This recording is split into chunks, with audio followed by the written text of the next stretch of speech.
Take a look at this chart. This is Domino's share price since it IPO'd. In 2008, it was barely even $3. But since then, how does a company that one survey ranked last place alongside Chuck E. Cheese in terms of taste end up outperforming Google, Amazon, and Apple during the 2010s? This isn't just about the pizza itself. Domino's made moves that no one else in this industry was doing. I want to look at three really risky moments where Domino's tries something.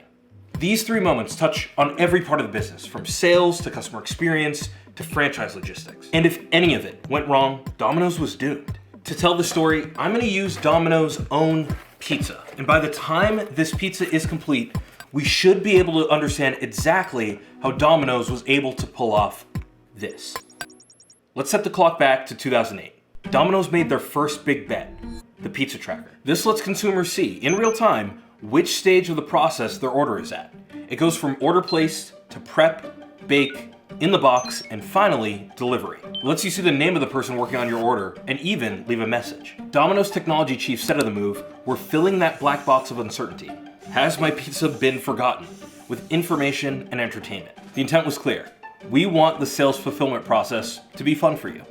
But there was a big problem here. The very advantage of the tracker is the thing that could undo it. Customers can see whether things are going well or not. If your pizza has been baking for 40 minutes or prep was an hour, if things are taking too long, that's a problem. The transparency of the tracker means that your operations need to be airtight, which means that Domino's, a company that operates primarily on a franchise model, needed to make sure those franchises could actually make this work. Some franchises revolted, successfully suing Domino's for demanding they buy a specific $25,000 computer system. So between franchisees struggling to keep up and others suing, there were growing pains here for Domino's. And more than that, they were the first quick service restaurant to introduce this technology. What if people didn't get it, or the UI was confusing, or people missed the experience of ordering over the phone? I mean, hey, it's 2008, you never know. And riskiest of all, Domino's introduced the tracker just a week before the Super Bowl. They put their new feature in front of as many people as possible during America's largest sporting event. That's bold. All four of these risks, transparency of operations, adoption by franchisees, first to market risks, and high pressure exposure, meant that Domino's was setting itself up for an uphill battle. I'm worried, I'm not gonna lie. So how did this turn out for them? In short, it was a smash hit. One blogger wanted to order pizza just to use the tool and show his kids. Another wrote how even their girlfriend liked knowing the name of the pizza maker. In the Super Bowl, the literal game time test for Domino's, over 20,000 customers used the tracker. By March 2008, just a few months after its introduction, Domino's celebrated its 1 millionth customer to use the technology. Domino's online ordering profits increased by 23%. The pizza tracker crushed it. And that jump in profits was because Domino's turned a black box operation into a transparent system. We put together the business comeback playbook. I actually just went through the final version, and it's basically the systems version of this Domino's story.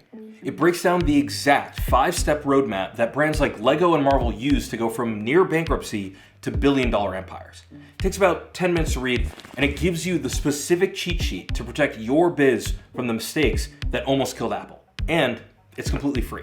Just click the link in the description below or scan the QR code on screen to get the PDF.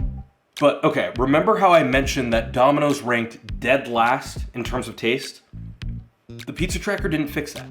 It needed something entirely different to solve that problem. Enter Patrick Doyle, the president of Domino's at the time. He had a crazy idea. What if we get on TV and tell everyone that our pizza sucks?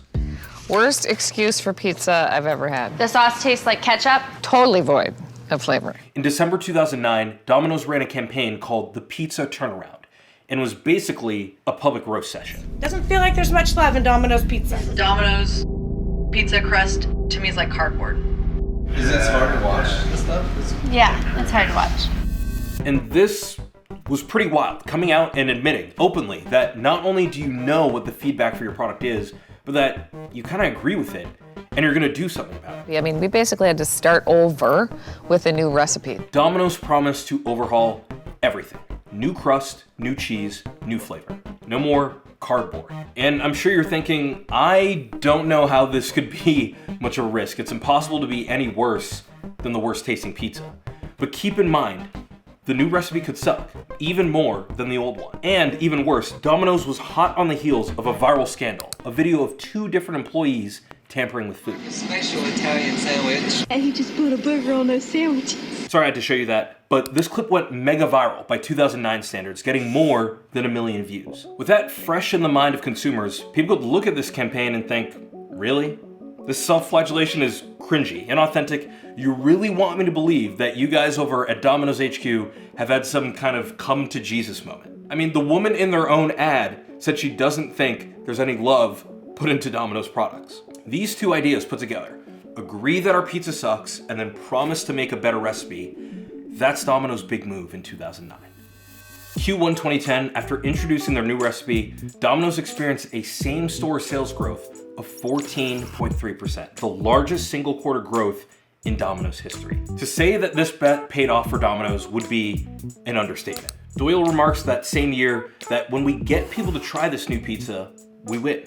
And when they did, because folks who had sworn off Domino's completely were giving them a second chance. Domino's had successfully fixed its core product offering. So Domino's had brought a first-of-its-kind accountability tool to market with the pizza tracker and revitalized its pizza with the recipe change. But they aren't out of the woods yet, because even after all this that I just told you, we're still only here in 2010. If they wanted to have explosive business growth, they needed to continue to innovate. This is where Patrick Doyle once again put his thumb on the scale. In 2010, he's promoted to CEO. Good for you, Pat. And he's very bullish on tech. He's later quoted as saying that he views Domino's fundamentally now as much as an e-commerce company as we are a pizza company. Almost like an Amazon or an eBay. In other words, he knows that technology should be one of Domino's core pillars. And this is where Domino's may have started to lose the plot. Because in 2011, Domino's created a mobile app for mobile ordering, which makes sense since every digital order nets on average $2 more per ticket than ordering over the phone or in person. Mobile ordering means more profit, but they didn't stop there. Things are about to get really bullish with old Pat, because in 2015, Domino's unveiled a new technology called Anywhere. I can order Domino's on Twitter. So can a text. Pizza emoji sent, Domino's ordered. Smiley face. Use your favorite device to order 2 medium 2-topping pizzas for $5.99 each. The idea was novel. Order pizza by tweeting or texting the pizza emoji. From a single-purpose app on your smartwatch, from your smart TV, even from your car dashboard. Domino's wanted to be everywhere. And that's cool, but seriously? Ordering from your car dashboard? Have we gone too far here? In Q3 2015, their digital strategy, including Anywhere, generated 10.5% year-over-year sales growth for the brand. By 2017, digital channels accounted for 60% of sales, and today, 85%. Patrick Doyle's push for a technology-forward business paid off. And so here's the takeaway. This doesn't happen just by making good pizza. It happens when 3 things are true. First, you're wildly transparent. The pizza tracker wasn't just Domino's having fun with sales fulfillment. It was an open invitation to be part of the process. That extending of the hand, saying to the consumer, we're giving you as much access as we possibly can. That's rare, and that's a differentiator. Second, you own your mistakes. Domino's didn't sidestep criticism. They aired it in national ads. They put customer complaints on screen, said, you're right, and then changed the recipe. When you put feedback at the center of your brand, the customers who wrote you off start rooting for your success. Third, you make everything a potential point of sale. By expanding digital ordering with apps and Anywhere, Domino's eliminated all friction for a transaction. What looked like novel gimmicks was actually a strategy. Domino's wasn't just selling pizza anymore. They were making sure they were everywhere their customers were. And look, outside the big 3 we've talked about, there are actually a number of other small factors that all contribute to this.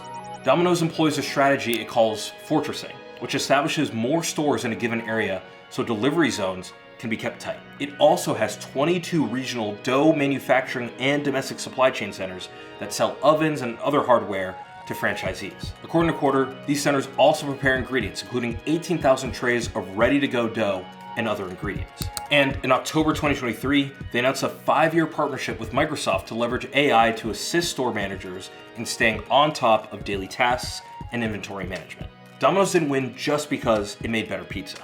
It won because it made progress in public. From root to tip, it fundamentally changed every part of its business in 4 years. Transformation at that pace and at that scale is the difference between being the butt of every joke and a titan that outperforms even Amazon. For another story about pizza empires, check out this video about how gas station pizza took over the US. Oh, and don't forget about our business comeback playbook either. There's a lot of value in there. Finally, subscribe to The Hustle for more stories like this.